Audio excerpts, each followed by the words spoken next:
Hello everyone, this is your Bollywood spy यानी कि RJ Divya Suryakumar. इस वक्त मेरे साथ मौजूद है हम सबके चहेते अपार शक्ति खुराना।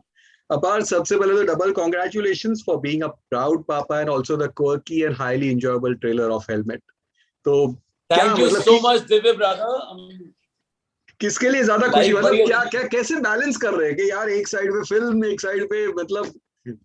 आई हैवंट स्लेप्ट 3 रातें होंगी मैं सोया नहीं हूँ, but still my energy I think is totally up and kicking, and I mean I think it's just such a nice wonderful happy phase of my life that yeah things are kind of going in the right direction. And अजीब बात है कि एक ही हफ्ते में मेरे my 2 babies are coming out. Arzoie my daughter is already out, and Helmet, my another baby, is coming out on the 3rd of September on Z5.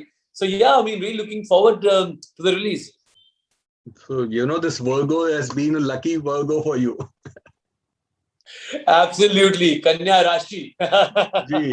लेकिन ये जो चूरन शब्द है, मैंने सुना आपको बहुत ही काफी पसंद है या आपत्ति है उससे? क्या क्या चक्कर क्या है? यार देखो, ऐसा है, हम जब भी एक मेडिकल स्टोर पे कॉन्डम खरीदने जाते हैं तो काफी बार ऐसा होता है कि हम ऑकवर्ड हो जाते हैं उनसे मांगते हुए। तो उसी के ऊपर फिल्म है। और जब आपने ट्रेलर में देखा है कि कॉन्डम लेने गया होता है ये इंसान और कॉन्डम लेके आ नहीं पाता है, उसके चक्कर में वो deodorant, toothpaste, this that and the other सब कुछ खरीद के ले आता है। तो तब रूपाली जो फिल्म में है, जो अनुतन इज प्लेइंग रूपाली's कैरेक्टर, रूपाली कहती है लक्की को, तो क्या चूरन लगाए करोगे क्या? So I think that has happened to most of us in real life as well. काफी बार ऐसा हो जाता है जब आप एक रिलेशनशिप में होते हैं और आप लेने जाते हैं कॉन्डम और खरीद नहीं पाते हैं, आपको ऑकवर्ड फील होता है। और बहुत अजीब बात है दिव्या भाई, दैट अब हम 70 के दशक में नहीं है। जी। It's really important even in today's day and age, even places like Mumbai and Delhi, up like people are awkward. So it's really important for us to address that problem. बहुत जरूरी है कि लोग जाएं, इसके बारे में बात करें। लोग स्कूल में, कॉलेज में, घर में सेक्स एजुकेशन पे चर्चा हो। इट्स रियली इंपॉर्टेंट कि हम उसके ऊपर एजुकेशन मिलेगी तभी हमारे दायरे खुलेंगे। और एक बात में जो बहुत अजीब है, जो कहना चाहता हूं मैं, कि यार हम ना हर बार बहुत बार ऐसा बोल देते हैं अपने देश के बारे में कि यार हमारे यहाँ बेरोजगारी बहुत है, अनएम्प्लॉयमेंट है बहुत। वो लोग कह देते हैं कि पॉवर्टी है। पिछले 1.5-2 साल से हम, जब से कोविड आया है तब से कह रहे हैं कि हमारे देश में मेडिकल इंफ्रास्ट्रक्चर क्रैश कर गया है, फेल कर गया है। यार वी नीड टू अंडरस्टैंड कि इन सब जितनी भी ये प्रॉब्लम्स की बातें कर रहे हैं हम, इन सब का जो रूट कॉज है वो पॉपुलेशन है। क्योंकि आबादी इतनी ज्यादा है इसलिए ये सारी की सारी प्रॉब्लम्स फॉलो हो रही हैं। यू नो अगर हम उस पर कहीं ना कहीं कंट्रोल करने की कोशिश करेंगे तो डेफिनेटली कहीं ना कहीं चीजें बेटर होंगी। And I think films like Helmet are the first step towards starting a conversation on such issues. आपने एक 70 के दशक की बात की और सडनली मुझे फ्लैश हुआ कि एक संजय खान की फिल्म थी धड़कन, उसमें एक फर्स्ट टाइम एक एड में they had place this word.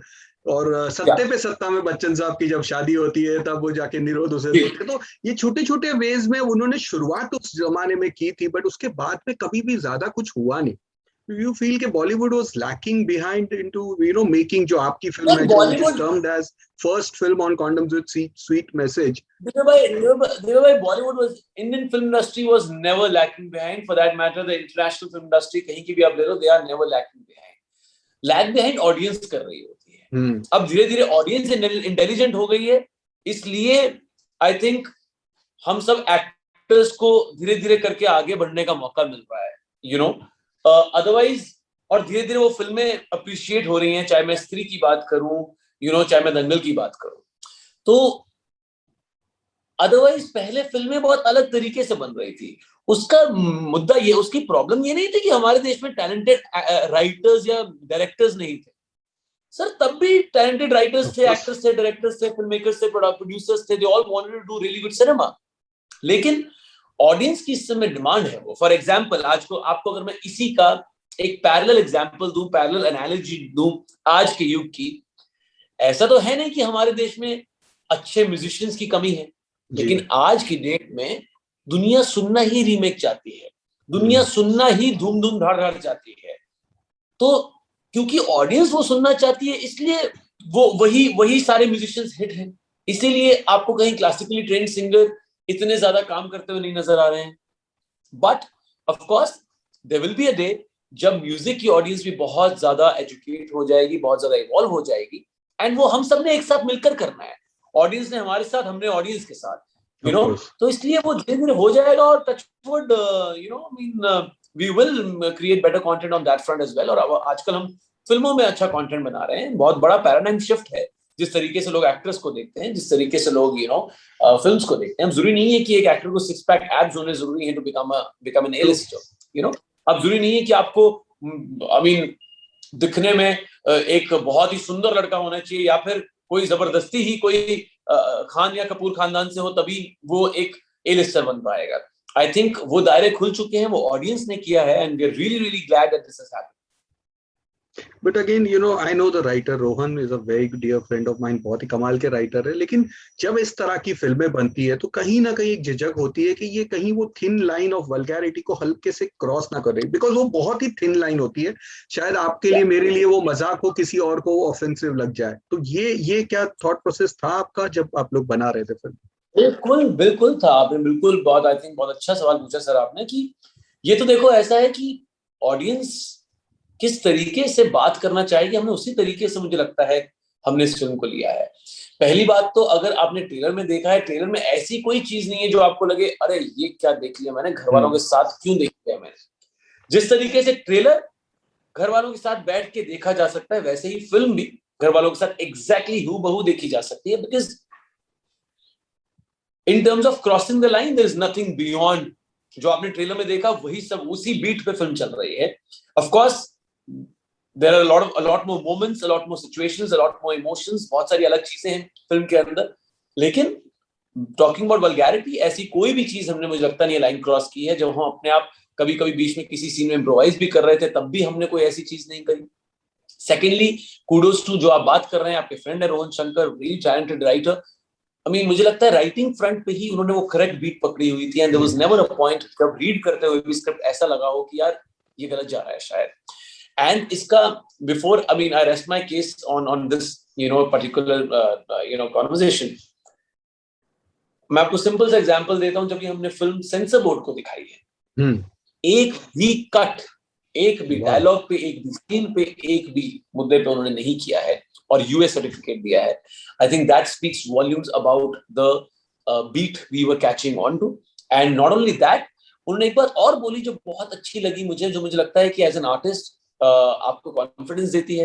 अब मैं अगर रोहन सर के बारे में बोलूं तो एज ए राइटर उनको कॉन्फिडेंस देंगी, सतराम सर को एज ए डायरेक्टर कॉन्फिडेंस देगी, डीनो मौर्य को या सोनी पिक्चर्स को या Z5 को एज मेकर्स कॉन्फिडेंस देगी। उन्होंने बोला कि ये सेंसर बोर्ड वालों ने बोला कि क्या हम आपको अपने बाकी सरकारी महकमों से मिलवाएं जो इन सब चीजों में डील करते हैं, क्योंकि उन्होंने बहुत सारे कैंपेन्स निकाले, अभी तक इतना कोई सक्सेसफुल नहीं हुआ है कैंपेन, लेकिन आपने जो बातें बोली है इस फिल्म के अंदर वो बहुत ज्यादा तरक से एक लॉजिक से और बहुत ही सरल सहज तरीके से आपने ये बातें बोल दी है without being offensive about it. आपने बोला कई बार लोग ऑफेंस ले लेते हैं, तो उन्होंने उनका ये कहना ही मुझे लगता है कि फिल्म की जीत है। एंड मैं ये नहीं कह रहा हूँ कि फिल्म आएगी 3 सितंबर को Z5 पे तो 4 सितंबर को पूरा देश चेंज हो जाएगा और मतलब हम ओवरनाइट एक पॉपुलेशन कंट्रोल में बैठ जाएंगे, ऐसा नहीं होगा। ओवरनाइट लोग कॉन्डोम का इस्तेमाल करना शुरू हो जाएंगे और सेक्स एजुकेशन के ऊपर एक और रूट पकड़ेंगे, ऐसा नहीं होगा। Of course it will just be a conversation starter. I think you need to start somewhere. और अगर 3 सितंबर को जब Z5 पे लोग देखेंगे फिल्म, 4 सितंबर की सुबह अगर 10 लोग भी इकट्ठे होकर ये बात कर रहे हैं तो मुझे लगता है कि उसमें हमारी जीत है। 10 से 100, 100 से 1000, 1000 से lakh, that's a cycle. I think हर एक अच्छी चीज के लिए यही साइकिल बनती है, and we just hoping that we get that little love from. आपने बहुत कमाल की बात बोली कि आप लोग चाहते हैं कि ये फिल्म, और आप एक्सपेक्ट करते हैं और आपको कॉन्फिडेंस भी है कि लोग ये फैमिली के साथ देखेंगे, बिकॉज हम उस जनरेशन में से है जहाँ पे इस तरह की एड्स आती थी, वो निरोध की एड्स है टीवी पे, तो अगेन कोई अंकल बोलते जाओ पानी लेके आओ और हम चुपचाप उठके से लेके, I am sure you must also been, तो that was always there in Indian mindset. But अगर इस तरह की फिल्में, थैंक्स टू अगेन पीके में भी जो एक सीन में बहुत प्यारे से तरीके से उसे दिखाया गया था बहुत ही, तो आज अगर वो स्क्रीन इट्स टेकन फॉरवर्ड, तो जो आपने कहा कॉन्वर्सेशन आगे बढ़ेगी। एंड दिव्य भाई जो आप कह रहे हैं ये तो बल्कि एक और कॉन्वर्सेशन है अपने आप में कि यार नॉट ओनली फिल्म्स, हमें एड्स भी कॉन्डम्स की इस तरीके की बनानी चाहिए जो नॉर्मल लगे जी। हम एड में भी उसको सेंसेशनलाइज करते हुए चलते हैं। हम एड में भी एक हॉट लड़का और एक हॉट लड़की दिखा देते हैं, उसके ऊपर जो तस्वीर है वो भी वही है, जो उसका ओवरऑल म्यूजिक है वो भी बड़ा पैशनेट और बिल्कुल ऐसे मतलब ये चल रहा है। आई थिंक हमें एक नॉर्मल कॉन्वर्सेशन करनी चाहिए जिस तरीके से एक छोटे शहर में शूट हुई स्त्री या आर्टिकल 15 या थप्पड़ या यू नो या गली बॉय जो एक बिल्कुल रियल फिल्म लगती है, जिस तरीके से हमने ये बातें करी हैं फिल्मों में अपने लाइफ के बारे में एक पर्टिकुलर कैरेक्टर को पकड़ के, आई थिंक कॉन्डम्स की एड या फिर सैनिटरी पैड्स की एड्स भी वैसे ही बननी चाहिए इन अ वेरी ऑर्गेनिक वे, ना ही वो इतनी ज्यादा रॉन्ची हो और ना ही वो इतनी ज्यादा डाउनग्रेडेड हो, ना ही वो रॉन्ची हो ना ही वो डाउनग्रेडेड हो, उसका वॉइस ओवर करेक्ट हो, उसकी बातें करेक्ट हो, उसकी कम्युनिकेशन करेक्ट हो। वो आई थिंक बहुत जरूरी है, एक अच्छे एस्पिरेशनल तरीके से हम उसको बता दें। आई think that's also on the way forward, जहां पे हमें ये करना पड़ेगा। सेक्स एजुकेशन स्कूल में, कॉलेज में, घर पे हमें कहीं ना कहीं इसके बारे में बात करनी पड़ेगी। I think that's how we will start the conversation. पर अगर आपकी बात करें तो दंगल से जो आपने लोगों का दिल जीता था, एक कॉमिकल रोल करके लोगों के दिलों में घुस गए थे, उसके बाद स्त्री, लुका Chhupi, Pati Patni, you manage to win more hearts and now Helmet. So क्या हम कह सकते हैं कि कॉमेडी में अब आप बहुत रिलैक्स्ड हो गए हो? यार बड़ी अजीब बात है दिव्य भाई, जब मैं दिल्ली में थिएटर कर रहा था तो ना मेरे जो सीनियर्स हैं थिएटर ग्रुप के, वो मुझे कभी किसी कॉमेडी प्ले में स्टेज पे नहीं चढ़ाते थे, विंग्स में ही रखते थे। हमेशा कोई कॉस्ट्यूम देख रहा हूँ, कभी लाइटें देख रहा हूँ, कभी साउंड देख रहा हूँ, कभी म्यूजिक कर रहा हूँ उसमें। लेकिन जब भी कोई डार्क इंटेंस रोल्स होते थे वो हमेशा मुझे स्टेज पे चढ़ाते थे। वो कहते थे यार तेरी आंखें बड़ी मतलब इंटेंस हैं, तेरी आंखें बड़ी नॉटी हैं, जिससे कॉमेडी कराना बड़ा मुश्किल है। उस स्टेज पे मुझे कॉमेडी स्पेस में किसी ने एक्सेप्ट नहीं किया और इस स्टेज पे सबने कॉमेडी में ही एक्सेप्ट किया। ये बड़ी ही अजीब बातें हैं। Having said that, in no time at all you will see me in a very nice suspense thriller. It's a T series film yet to be titled, जिसमें मैं कश्मीरी टेररिस्ट बनाऊं। तो टचवुड उसमें बहुत ज्यादा आप अलग काम में देखेंगे, अलग स्पेस में देखेंगे मुझे। और अगले साल एक मेरी वेब सीरीज आने वाली है जो मैं इस समय करंटली शूट कर रहा हूँ। 9 या 10 एपिसोड होंगे उसके। मैं उसके बारे में बात नहीं कर सकता हूँ अभी, किसी और ओटीटी प्लेटफॉर्म पे एक तो, और वैसे भी अभी ज्यादा बात, अभी वो ज्यादा न्यूज आई नहीं है। बहुत ही मजे का show, it's a period drama. आप पार्टीशन के टाइम की बातें देखेंगे उसमें कि पार्टीशन के टाइम पे फिल्म मेकिंग में क्या हो रहा था, उसके ऊपर शो है और मजा आ जाएगा आपको देखकर। वो बहुत ही, एक भी लाइन कॉमेडी नहीं है उसमें मेरी। But both the things are looking so मतलब really waiting for them. So on the funny side पे अगर तो कोई आपके साथ ऐसे embarrassing moments हुए थे जो केमिस्ट शॉप में जाके, जो आपके कैरेक्टर के साथ कुछ? किसके साथ नहीं हुए दिव्य भाई, आपके साथ, मेरे साथ, हम सबके साथ हुए। इंटरव्यूज अबाउट यू, तो यू हैव टू से। मैं बोलने लगा था कि मैं आपसे पूछूं, मेरा ये आपने पहली लाइन तैयार करके रखी हुई थी। नहीं आपके बारे में इंटरव्यू। ओके यार, मैं 19 साल का था जब मैं पहली बार खरीदने गया कॉन्डम।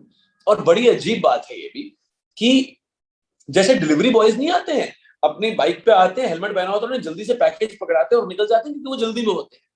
तो मुझे लगा कि यार मैं चंडीगढ़ जैसे छोटे शहर में हूँ, यहाँ पे सब लोग एक दूसरे को जानते हैं, तो मैंने अपनी आइडेंटिटी छुपाने के लिए मैं बाइक पे गया और हेलमेट पहन के कि मैं बड़ी जल्दी में हूँ भाई साहब कॉन्डम देना, और लिया और खुद ही भाग गया मैं वहां से। बस फर्क ये है कि वहां मैं कॉन्डम खरीदने गया था, यहाँ मैं हेलमेट पहन के कॉन्डम बेच रहा हूँ। तो एक तरह से आप कह लीजिए मेरी रियल लाइफ स्टोरी है, बायोपिक बन रही है। तो इसके अलावा और कौन सी चीजें जिससे आपको थोड़ी सी शर्म कभी आ गई थी बात करने में या कुछ बोलने में? यार बहुत सारी चीजें हैं। आई थिंक हम स्कूल कॉलेज में कितनी बार ऐसा होता है, वो जो एक बायोलॉजी का लेक्चर होता है 8th या 9th क्लास में सीबीएसई की किताब में, आई थिंक वो रिप्रोडक्शन के ऊपर एक 2 पन्ने होते थे। वो तो इतनी जल्दी से तुरंत मैम आगे निकाल देती थी उसको कि मतलब पता नहीं, मतलब पढ़ा नहीं पढ़ा एक बराबर था। और बल्कि हम एक इंटरव्यू कर रहे थे, जैसे आपस में बात कर रहे हैं, उन्होंने बड़ी अजीब बात कही हमें। कहते हमारे स्कूल में तो उन 2 पेजों को स्टेपल कर दिया जाता था, उसको स्टेपलर से कहते आते ही नहीं थे उन 2 पेजों में, पढ़ाते ही नहीं थे उसके ऊपर। She belong to a really small town. तो आप देखिए कितनी अजीब बात है कि ये तो चल रहा है हमारे इसमें, तो हमें ही सब कुछ एक साथ होकर चीजें बेहतर करनी होंगी। एंड आई रिमेम्बर मेरे 10-12 साल के स्कूल की जर्नी में सिर्फ एक बार, ओनली वंस सेक्स एजुकेशन के ऊपर लेक्चर हुआ था, और वो भी आधे घंटे का, और वो भी एक फ्री पीरियड में जहां पर बच्चे सुनना नहीं चाहते थे और जहां पर बस हुटिंग हो रही थी क्लास में, कोई बात होती थी तो मतलब बस कॉमेडी चल रही थी वहां पे। तो I think it's really important to sit down and talk about it. So यही करना पड़ेगा। चलिए, सवाल तो बहुत सारे हैं लेकिन वक्त का तकाजा है, तो wish you all the best for this and really fingers cross, hoping for some जो आपने कहा कि एक सागर तो नहीं बट एक बूंद की शुरुआत जो होती है वो शुरुआत हो जाए और people start talking about it, और ये माइंडसेट जो कहीं ना कहीं है आगे वाली जनरेशन के लिए, शायद वो एक हम आज एक नींव रखेंगे तो शायद एक दीवार खड़ी हो सकती है, टूट सकती है। So again, it's always lovely talking to you. Thank you so much, Divya bhai. Take care of yourself. Please give my regards to everyone in the team. Thank you so much. Yeah, you also take care, and little one called lots of love. Yeah.